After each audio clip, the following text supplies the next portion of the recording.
How's it going, guys? Good morning. It's the Peruvian Trucker back with another video, coming at you from the pilot in Council Bluffs, Iowa. And I made it. I'm halfway through my drive, and I honestly didn't think I was gonna make this fuel stop. Let me show you why.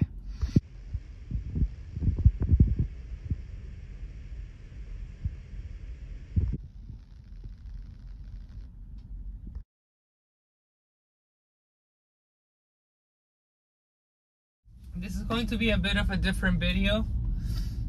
I wouldn't necessarily call it a rant, although I was planning on making it a rant, but at this point I'm just curious. I'm questioning some things. I'm still on this load going from Lemoore, California to Swedesboro, New Jersey. And I'm trying to figure out why my dispatch sent me on this route.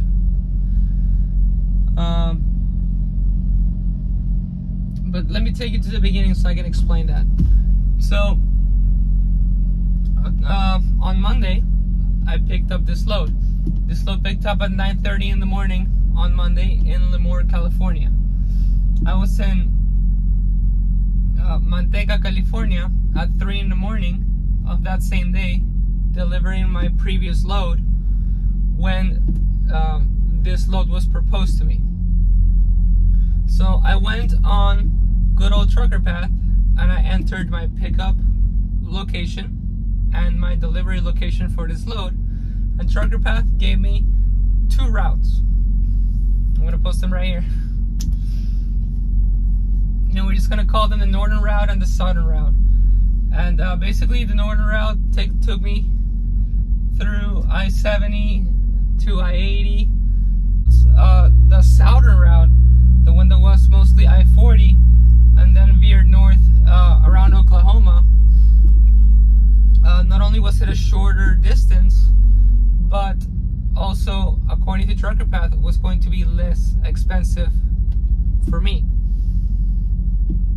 So when I received that message at 3 in the morning, I had in my mind planned to take the southern route because that was the most efficient and shorter route. But here's the thing with Prime, they wait until you deliver the load that you're currently on, and once that load is delivered, they will send you your recommended fuel stops and effectively the route that you're supposed to take to deliver the load. And it sent me through the northern route. So I've been following this route because of the fuel stops. And yesterday was my first time driving on I-70 west of Denver. I had never experienced I-70 like that. It was probably one of the least enjoyable drives of my life.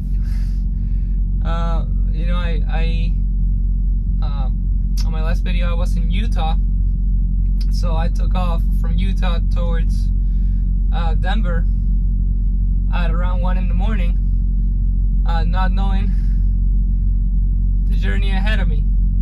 I really didn't know. Yeah, so well, at least I'm happy to report that no poo came out, but I don't want to say I was scared entirely, but I was, I was very tense throughout that drive. And not only that, but then, the thought of, I was riding my brakes a lot on the way down on freaking I-70,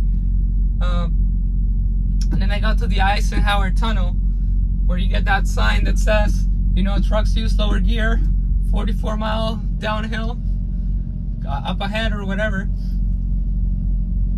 And I got a little upset. No, I got really upset, honestly, because I've driven I-40 multiple times, and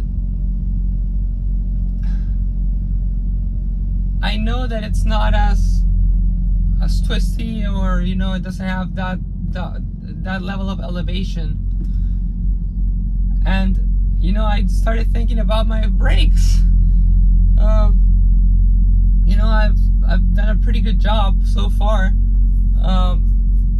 You know, managing my Jake brake and using my brakes effectively to make them last. But you know, yesterday, you know, I put my brakes to work. You know, my right leg was sore by the time I got to freaking Denver.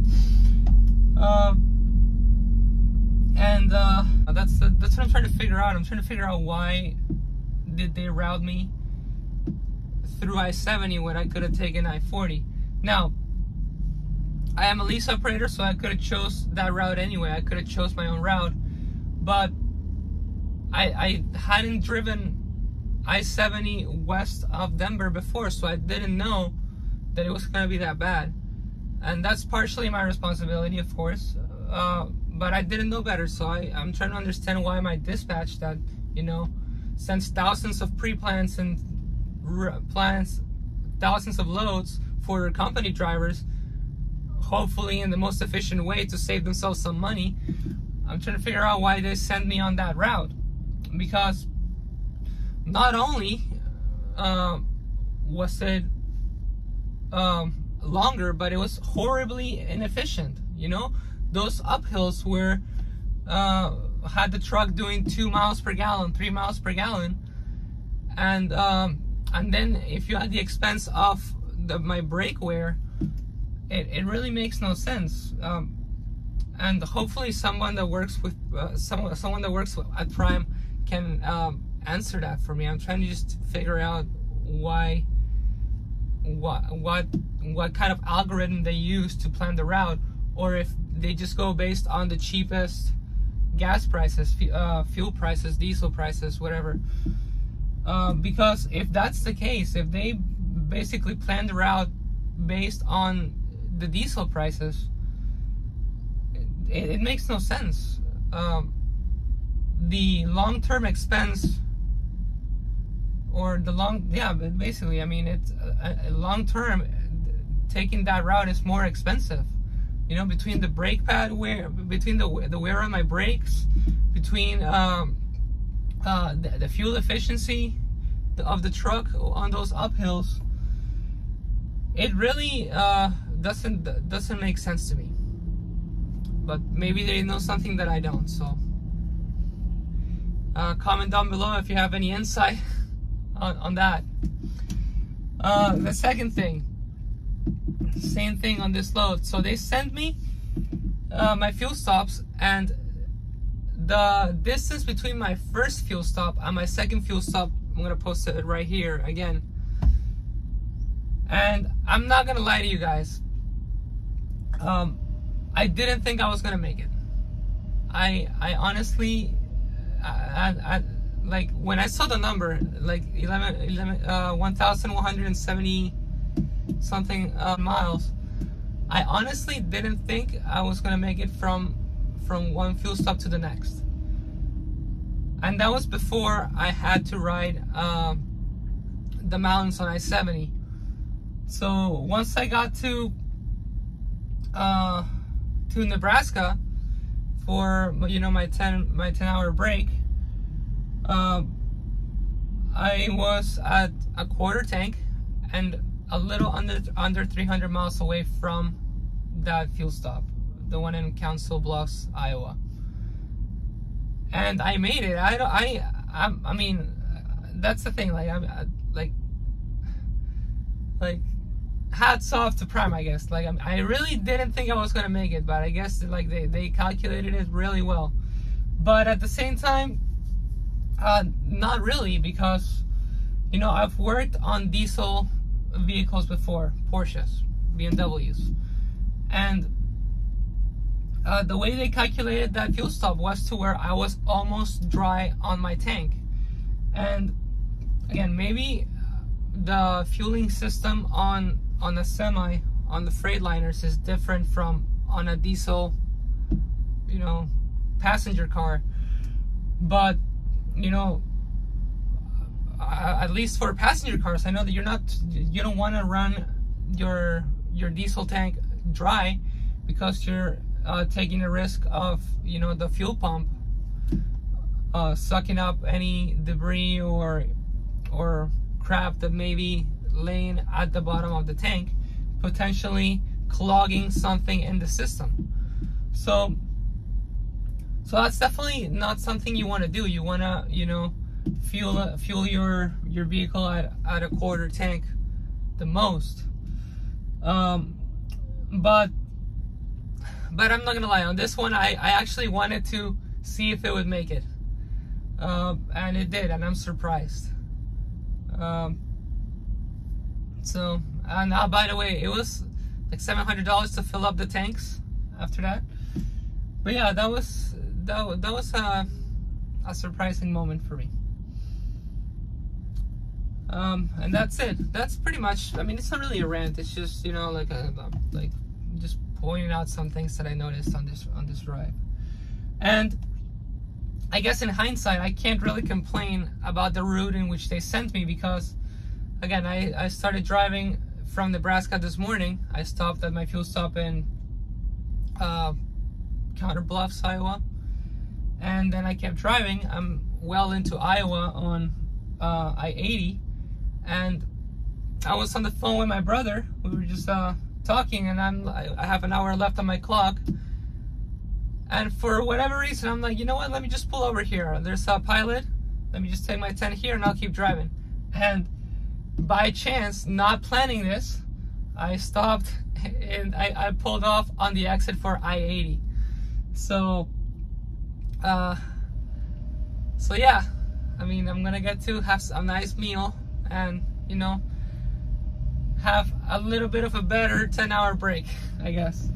And at this time I'm debating if I should take my 34 now, because this load doesn't deliver for another couple days, and I have enough time to take my 34 within this load. I actually have to, because my hours are not gonna get me there all the way.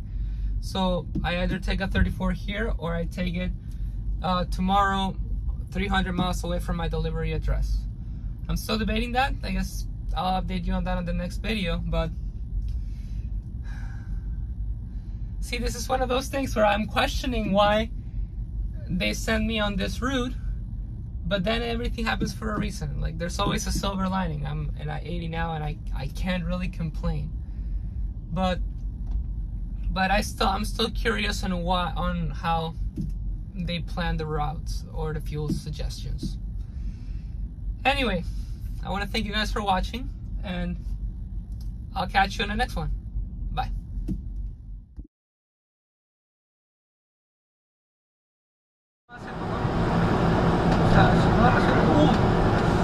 Uy, mira, parece este camión se volteó. No está bueno. Le voy a guardar en Pidashka.